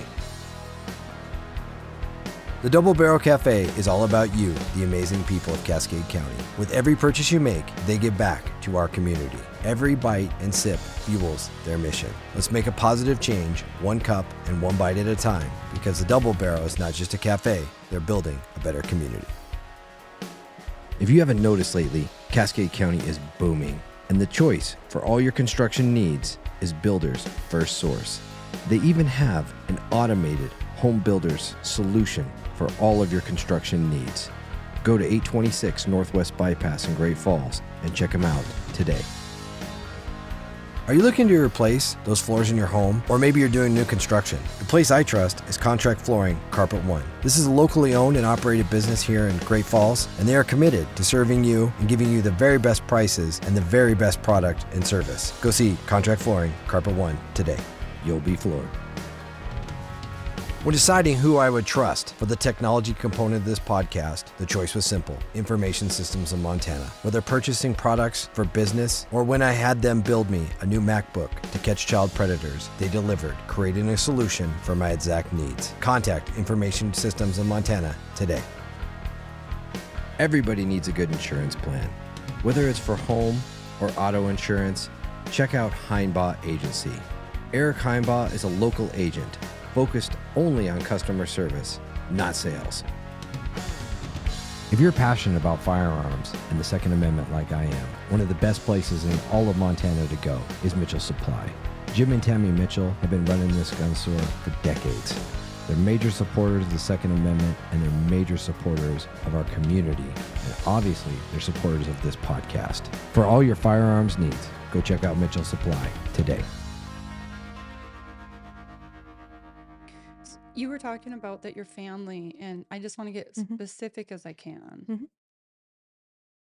Just didn't really give you an option as far as support. We're gonna bring you dinner. Mhm. Hey, we're picking you up. We're gonna do this. Just vent. Not you need to do these things. Correct. That's a way to support somebody. I was allowed to be me, right? If all I wanted that day was to sit on the couch and cry, I was going to sit on the couch and cry while somebody was sitting beside me, so that I wasn't sitting on the couch and crying alone. Are you a person who has a hard time asking for help? Oh, huge. So it's important for I am kind of the same. Mhm. So it's important for your support people to just do it. Right. Don't ask. Don't Is there ask. anything I can do? Of course, there's 100 things you can do. Only you know what they are. I'm in a mess right now. I can't see it. Right. Don't ask what you can do for me. I mean, because the answer is always going to be nothing. I'm Mhm. okay. I've got it. I'm fine. Right. The answer is always nothing. When in reality, inside, I'm going, I haven't done my laundry in 2 weeks. There's dirty dishes in the kitchen sink. I don't want to do them. I don't even want to look at them. I'm in survival mode. Right. So, Anything you can do that would make me feel like a human being and supported would be huge. right. And those people were there for me in those ways. Dinner showed up at my house. There was, homemade lasagna in the freezer from one friend, and, uh, Cafe Rio from another friend. And you know what I mean? So, like, if I didn't want to eat, I didn't have to. But if I wanted to eat, I didn't have to think about it. They gave you options. Absolutely. Yep. And if there ever came a point, because there did come a point where I would say, I just don't want to be sitting alone at my house right now. Whoever was on the other end of the phone would be like, okay, we're going to go get coffee, or we're going to go have dinner, or we're going to, let's just get in the car and drive. Right. My friends and family came through in those ways for me. The you coulds, you shoulds, you ought to, you have tos were few and far between. Um, they did happen. It's human nature. Everybody says things like you should, but it causes it, at least for me, it caused this visceral reaction about don't try and tell me what to do. I've had enough of someone telling me what to do. Was it hard when you were trying to work through the process with him for your family? Were they saying, you need to stop that? You need to end it now? Yes. There was that conversation. Um, but I think my family, especially my family and my friends, they know me well enough to know that telling me what I should do probably isn't gonna make a whole lot of difference in the decision of what I do. Um, sure, I'll take that under advisement and continue to move on with my life, right? So when my response to that was, I said I do. I said for better or for worse. And we're in for worse right now. So, we have to figure out how to get through this together. Even though they told you that, we want you to leave him. We want you safe. Mm-hmm. You had a, like you said, you're not going to sometimes take advice from people. Did it make you not want to go back to them for advice later because I told you so? Yes. Um, and thankfully, this is a conversation where my mom and I have had to work that out for ourselves through my adult life. I've heard the "I told you so's" every now and then. And thankfully, we had that hard conversation prior to this situation ever coming up in my life. And I had told her I never want to hear "I told you so." right? Because that doesn't do anybody any good. It might make you feel a little bit better, but right. And to her credit, for the better part of my adult life, there haven't been I told you so's. Good. And so um I have felt pretty comfortable being able to have that conversation, especially with her, and having her say to me, I'm just really concerned about you because XYZ, right? Let's look at what has actually happened. Is this the right place for you to be? Is this the right decision for you to be making? And for me to say to her, well, I didn't get married to get divorced. I didn't get married to give up on my husband. I didn't get married to walk away from this just because things got tough. That she could say, I don't necessarily agree, but I understand and I accept that and I'm here if you need me. Um, but we had to go through some other things in our lives to be able to get to that level of communication. And I think that, where my friends were concerned, my mom ran interference for me with a lot of my family members. So I didn't have to have those conversations with them. She had them, which I'm very grateful for. It allowed me to cocoon myself around people that I knew were going to Would you support me. recommend that for someone who's going through something like that there be one person that relays information to people? You give that one person information and they do that instead of them all contacting you? God, yes. Oh, yes.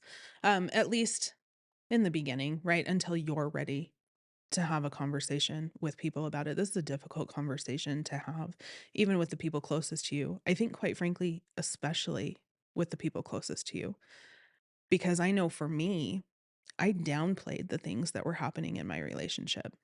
I told my family everything was fine. I told my friends everything was fine.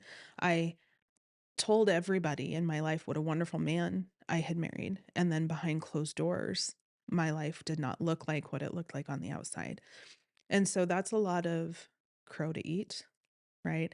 There's a lot of having to admit that, I didn't want them to know what was happening, um, which makes the communication then that much more difficult when it comes time to want or need somebody in your corner because you've just spent however long it is Mm-hmm. basically lying to these people. And every time you call someone and explain and let everyone know what's going on, you have to start from the All beginning and over go again. back, and you keep yourself in the cycle of explaining, Right. and you've got to move forward. So that one person, Needs to be somebody that you can trust and needs to be somebody who's going to tell it straight, right? They're not going to embellish on your conversation. They're not going to tell people things you don't want people to know. They're not going to divulge information that doesn't need to be divulged. Um, Somebody who can set up a perimeter mm-hmm. for you. Are there other resources that you found very helpful? Truthfully, victim witness has been the biggest resource for me. And they have so many resources available, people to talk to, counselors, advocates, people who have been in this type of situation who are willing to help. One of the best things that they did for me was reached out for advocates during legal proceedings, so that there were physical bodies blocking my view of him and his view of me. I needed that in that moment, and I didn't realize that I needed that in that moment just to be able to feel safe in a courtroom. Did they plan that, or did They you? did. Mm. Yeah. Did you later learn that that's part of their process? Yes. Yeah. And Lacey had been pretty upfront with me about, this is an option available if you want it. And I didn't want it at the time. Right. I said, oh, I'll think about it. I'm not really sure I need it. I'm sure I'll be fine. And thankfully she could read me better than I thought that I was handling myself. And so she called me back and she said, I've got two people available. They'll just come to the courthouse with you on that day. And if you don't need them, that's fine. They can leave. But if you want them, they'll stay. And I'm so grateful. I'm so grateful that they did. Because otherwise, I would have been sitting there waiting to be called into the courtroom by myself and with him with his support system there. Mm-hmm. Because Because I he has an attorney and they have all these support. Well, and he had at the time it was for the hearing for the order of protection, him and a couple of his family members that had come, and I told all my friends and family that I didn't want them there. Right? I will get through this alone because I isolated myself. Right? I removed myself from my support system because it's what I had to do to get through that moment, that step, that thing that needed to happen. And having somebody who was not personal in my life felt safer for me to have those people like filling the gap for me felt safer than putting my own friends and family in that courtroom. Because they're seeing you in this moment in time and they very much understand what you're going through. Your Hmm. family and friends pull in prior information and they have their own emotions that you're picking up on and they're anxious. Correct. These are third party people who have experience in this area and know exactly how dangerous the situation can be, Right. regardless of your personality or history or any of the things he's promised you. Correct. And I feel like I needed to stay the buffer between him and my family and friends, right? So putting them in a courtroom in front of him while things were, we'll say, at their peak, right? At their worst, didn't feel safe for me. Not for me, not for them, not for anybody. I didn't want them there. If somebody had to take the metaphorical blow or the real one, then it would be me, not them. And so having people who are completely impartial to my personal life, right? To my history, to my relationship with him whose sole job was to sit in a courtroom and block our view of each other. That's it. That was the best support I could have had in that moment. So that was at the restraining order. Did you go to a sentencing on the strangulation? Did you make any statements in court? There was no strangulation. It was just Or I'm stalking and sorry, harassment. stalking. I didn't make any statements in court at his arraignment. Um, and at his arraignment hearing, I sat quietly in the gallery. Um,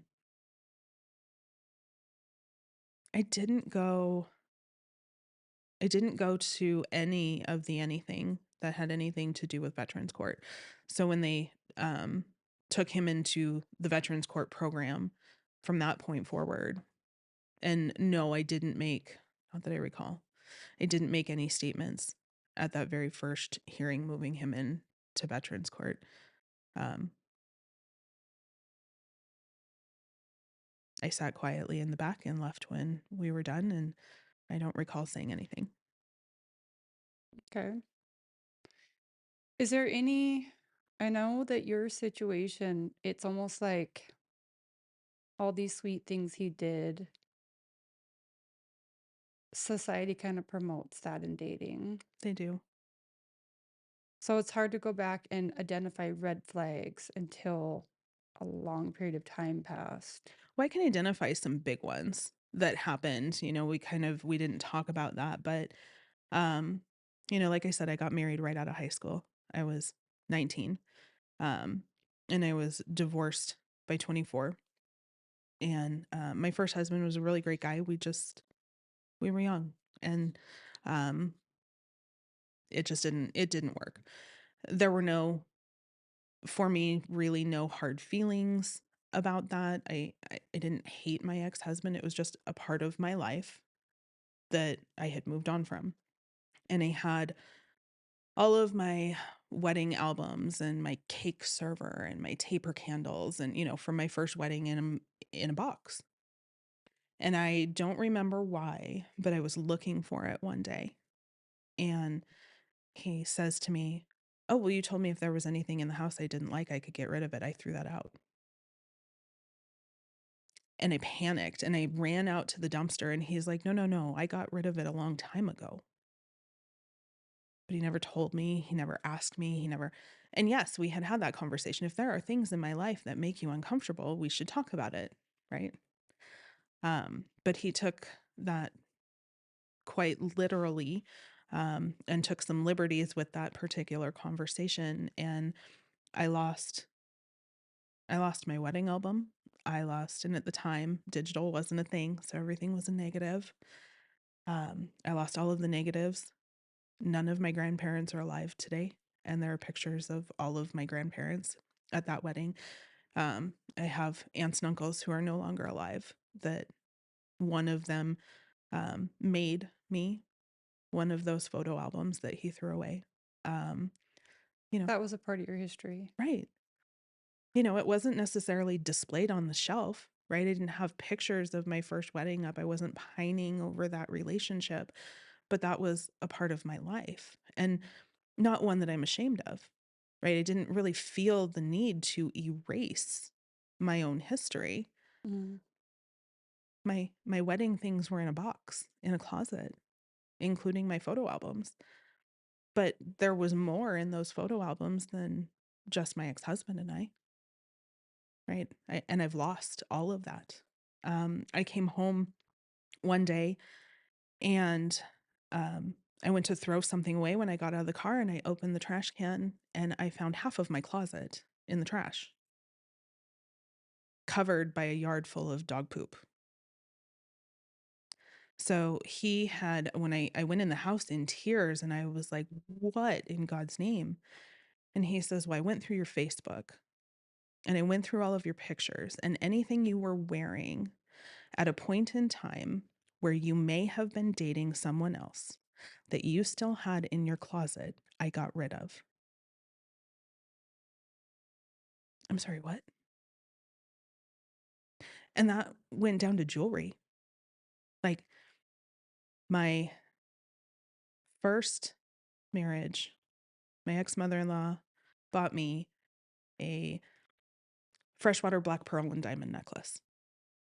And you best believe that I went through piles of dog poop To get that. to get that diamond necklace out of the trash. There's a lot of things in there that weren't salvageable, a lot of things that I wasn't going to go digging for, but that one I went digging for. And I mean, to me, at this point in my life, that just sums up the totality of my relationship, was that I spent my life, that portion of my life, digging through crap to salvage what I thought was good. And now today, Mhm. Today, I am, after, many years of therapy, and I'm still actively in therapy. I still work through some of these things, but right now I have an amazing partner in my life. We've been together 2.5, going on 3 years. Um, and it wasn't until I figured out myself, right? That whole introspection thing and putting accountability where accountability belongs and quit trying to fix somebody else and quit trying to rescue or save or put back together another human being. Um, that I finally have found a relationship in my life that is communicative, truly communicative, that is safe. I do not worry how about, do you know it's safe? um, there has not been one time that he has ever used anything that I have said against me, not in any sort of condescending, joking way, right? Which was kind of one of those little red flags before was, we'll pick on something that we already know that she feels bad about, right? And we'll turn it into a joke. Never has he made jokes at my expense. Never has he embarrassed me in front of my friends or my family. Never has he given me conditions of who I can talk to, who I can be friends with, what kind of clothes I can wear, what time I have to be home, what our finances look like. Um, Nothing. I mean, we have conversations. We do not have ultimatums. Um, at this point in this relationship in my life, I feel very comfortable being able to say, this happened and this is how I feel about it. And I don't have somebody who says, well, you're just crazy. That's not the way I remember it. Mm-hmm. That never happened. Oh, I can't tell you how many times I heard that never happened. So instead of looking for red flags, I really liked all the things that you said that he does appropriately Mhm. to model for a woman to look at what a positive relationship looks like instead of maybe just looking at what could the red flags be. Well, is he doing these things? Is he Right. supporting you? Is he allowing you to have your own interest in relationships and finances and freedom and your own voice and your own perspective? Right. So my ex-husband's best friend told me right before we got married, you should, Hawaii surfer boy, think, put that accent in your brain. You should both double each other's awesome, right? Okay. You should double each other's awesome. Let's And if you don't double each other's awesome, is it really the right relationship? You double his awesome. Okay, so now that I'm out of that relationship and I'm in this one, Mhm. I'm like, okay, I get it now. You kind of see what he means. I get it, Yes. right? Like, It can be that simple. right. I can be great on my He own, builds out the best in you. right? And hopefully vice versa, but we are able to talk about the hard conversations. I mean, we are able to talk about the hard things with honest to God, no judgment. Like the other day we had a little bit of a disagreement. I felt like he hung up the phone a little too fast and my feelings were hurt. And I was able to say, this isn't how we communicate with each other. And he says, oh my gosh, I'm so sorry. I didn't realize that I hung up the phone that quickly, right? I I wasn't hanging up on you. Whereas in that past relationship, it would have been, you're crazy. I never hung up on you. I don't know why your feelings are hurt. In this relationship, it's, oh my gosh, I am so sorry that your feelings are hurt. That wasn't my intention. This is what I was meaning when I said it. I did not mean to hurt your feelings. Is there anything you need from me? Mhm. It is a complete 180 from where I was at previously. You know, my feelings were crazy in that relationship. My feelings were irrelevant in that relationship. I was crazy. That's not what happened. That's not what I said. Mm. I don't remember it that way. It almost sounds like when you're talking is that you had to explain your behaviors more than he did. He actually pointed a gun at you and threatened to kill your animals. Mhm. Why are you explaining yourself? So that night, he says to the police and he says to, quite frankly, the hospital, she's crazy. She's off her meds. Yeah, well, And the doctor says, are you taking any meds? And, well, there was a B vitamin supplement and a D vitamin and some calcium. And, it's been a couple weeks since I've taken them. it's just to alienate you from the professionals that can step in and help. Correct. Um, that's a pretty common tactic. Mm-hmm. I've heard that. I was defending myself. Yep. Things like that to that. Well, and that has happened. It did happen in that relationship. Like, I am not that kind of a human being. I'm just not. But that man could push my buttons more than anybody. But it's because he learned how to push them. And that was kind of his whole goal. And I remember one night he threw something at me. And in response, I grabbed a wooden wall shelf that hadn't been hung up on the wall and it was sitting next to me. And I grabbed it and I threw it back at him. And it was absolutely, he couldn't believe I did it.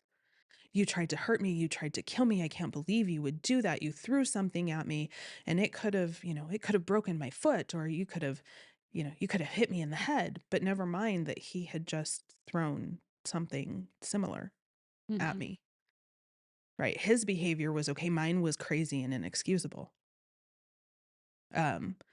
When we would fight, my choice to diffuse situations is typically to walk away, right? I need to walk away, need to gather my thoughts so that I don't say things that I don't really mean. We can come back to this conversation later. He wouldn't let me leave. I was prisoner in my own home.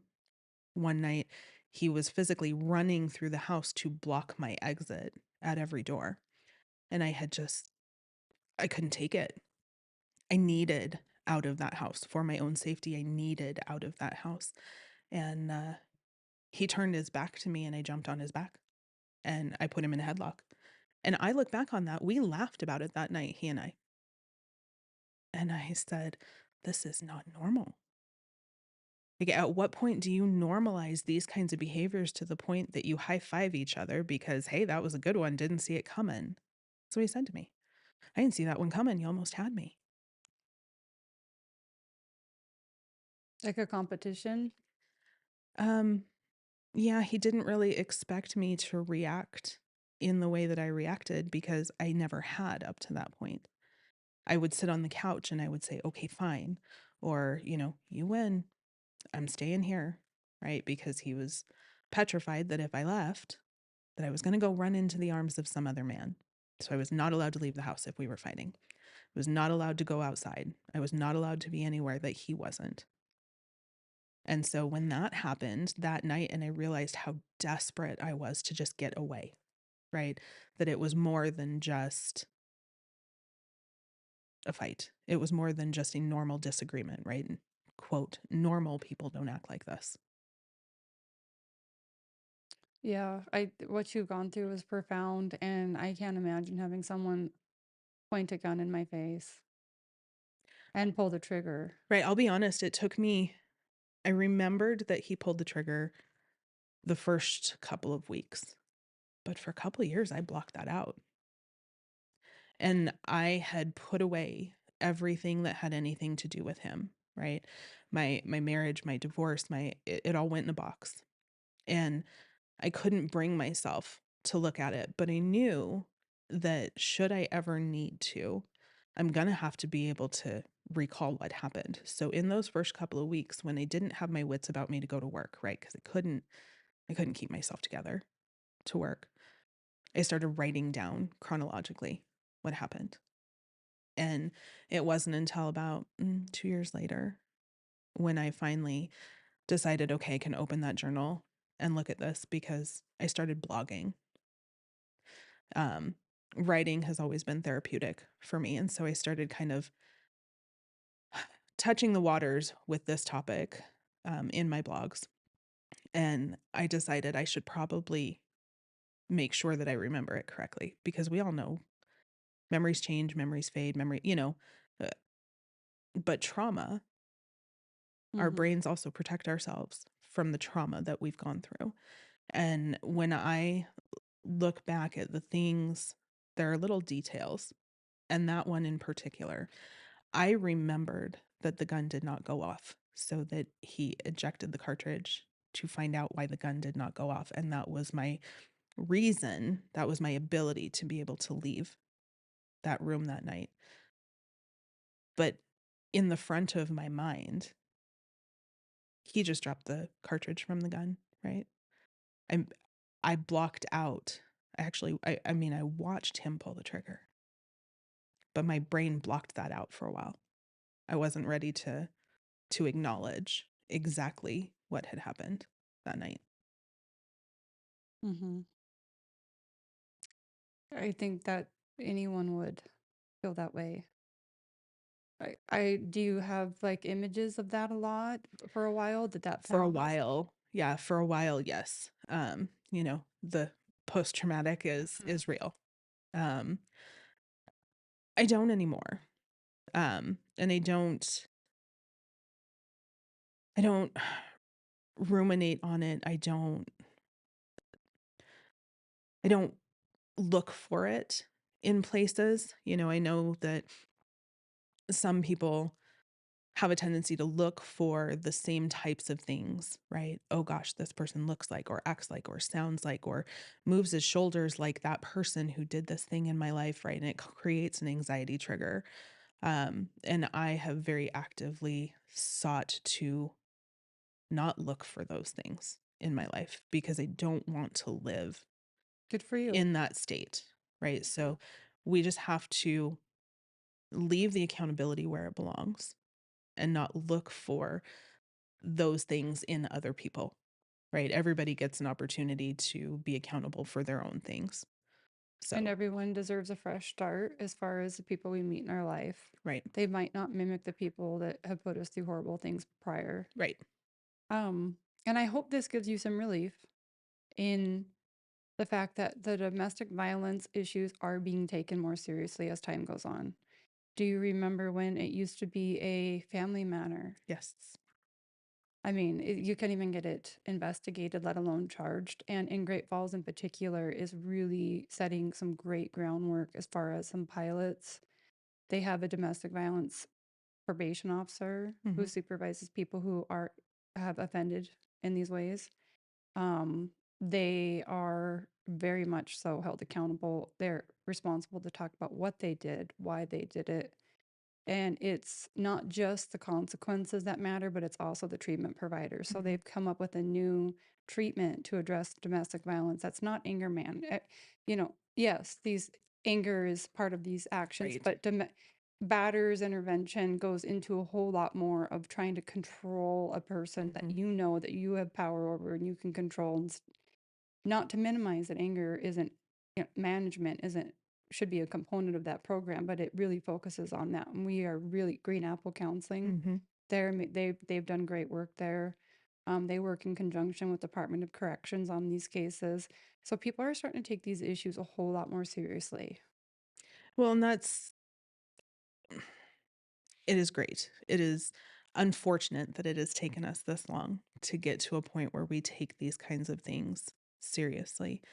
Um, and I think that it takes more, especially women, speaking up and being insistent, that people hear their stories and that people hear the effect, because we hear domestic violence and the immediate image, I think, for most people is a woman who is physically harmed in some way, right?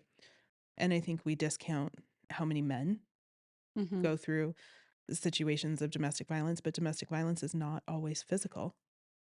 Like I said, psychological terror, I feel like, was the weapon of choice in my situation. Um, and it's hard to quantitate that, right? It's hard to qualify that for another person. Um, and then to have people take that process seriously instead of saying, why didn't you? Mm-hmm. Right? We understand that this person is acting this way, but why didn't you remove yourself? Why didn't you just not say that thing? Why didn't you just not wear that thing? Why didn't you just stay home that night? Whatever. Right?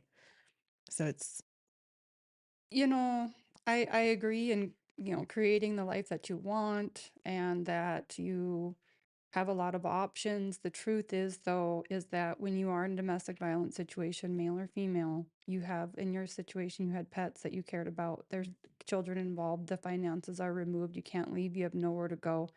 I would like to ask the person who's asking you, why didn't you? What would you do if you had these things? right, I couldn't leave my kids. right, Who could? right, And who does? And what happens to the kids? right. Let's say you can take the kids and you drive around for the 2 hours that you drove around for. Then what? They're kids. Then where do you go? Where do they sleep? How do they Right? eat? What do you do? It's like a kidnapping situation almost in your own home. Right? You're being held hostage. I was absolutely a hostage in my own home, during my relationship and then for a little while after. Hmm. Yeah, I think this is a good stopping point. I think so.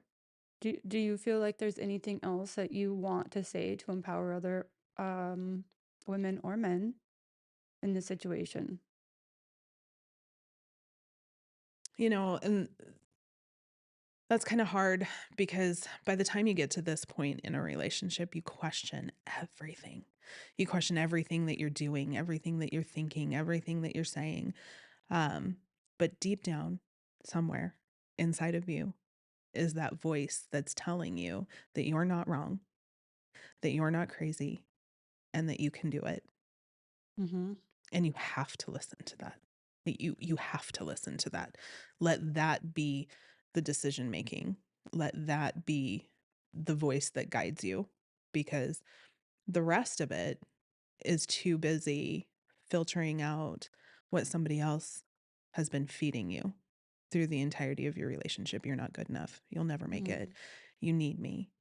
So if you stick with just that little voice, could there be some plans that are made up, like a little bit of money saved here and there without the offender knowing, with some contacts being made, letting them know, setting up plans to leave, documenting things? I think that's kind of a double-edged sword because you put yourself in a potentially dangerous situation if you don't have that person in your corner or people, right, who are going to be able to keep you safe during that process, meaning they're going to take that documentation, right? It can't be in your house, or it shouldn't be, right? If that person in somebody else's life is anything like that person in my life, he would have found it. And that would have been worse off for me. So if I had somewhere to make that plan and a person who was going to be making that plan with me, yes, absolutely. Could I have personally socked away money? Not unless I was willing to ask for help and accept it. And that person in my life likely would have been my mother. Had I gone to her and said, okay, now I need help. Would she have helped me? Would we have made a plan? Would there have been a way for me to leave that relationship with some financial support? Yes. And it would have been, she would have handled that so that he couldn't get his hands on that. Right. And so I think that those kinds of things, having that assistance is very important. And if you don't have that, I think you have to be very careful about how you go about that. I didn't have to go through that for myself. Not in that way. Anyway, I always say I'm kind of grateful that things came to such an explosive ending, because there was no real option for me to go back and forth There was on no the more process. questioning after that. Right. And not everybody gets that quote lucky. I mean, I Honestly, that's exactly true. and so for me, I didn't have to go through that process, but knowing people that I know now after having gone through that process and um seeing other people who help and advocate in domestic violence situations, um yeah, there are ways around that. There are ways to do that. Um the danger, unfortunately, is real If he in finds those out. processes. Yeah. So I'm just really trying to. So, what about if you have a family gathering, you identify one family member that you give a private conversation with, just like this is going on, he cannot know about it. Mm-hmm. Can you help me come up with a plan? I mean, I guess that my question is, if you want to leave, should you start preparing immediately, even if you leave in 3 years? Yes. In some way, even if that's just telling yourself that you can, right? Okay. That it is an option, because chances are good that you've been made to believe that you can't. Right. And so even if the conversation is just with yourself about you are not these things, you are not incapable, you are not stupid, you are not crazy, right? And the more you start to believe that about yourself, the less those voices, I guess, corrupt the process of trying to leave, and allows you to have a little clearer head about the next step in the process. That's excellent. Thank you. Hey everybody, Jesse Slaughter with the Pursuit Podcast. And we really appreciate the amazing support already that this channel has received. Our social media is blowing up. Everywhere we look, people are liking and clicking and commenting. But what we really need you to do is subscribe to our Facebook page and follow us on Spotify. That's what drives this channel. That's what's going to keep this channel going forever. Tim and Ben are behind the scenes doing tireless editing, working on this to make this come out the way it does, this high quality product that it is. So please go in there, click subscribe, click follow, and make sure that this channel sticks around for a long time, because we truly believe it's doing a lot of great things for our community. But there's many, many other people out there who we need to support. So follow and subscribe today. Thank you.